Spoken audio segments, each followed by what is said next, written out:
গরু অনেক পাজি। পাজি না তো ভাই, কারণ এই তোমরা হরো তোমরা এমনি চুপচাপ আছে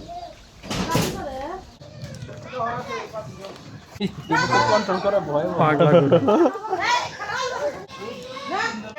মানুষের ভয়ে আসে নাকি।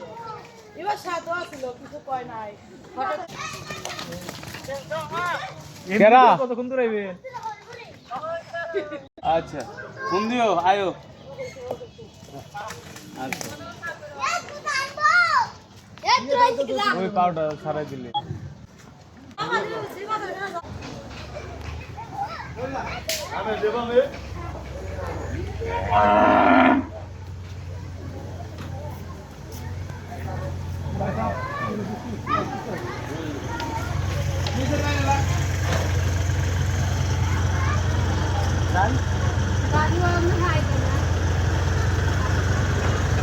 হরন বরন দিয়ে না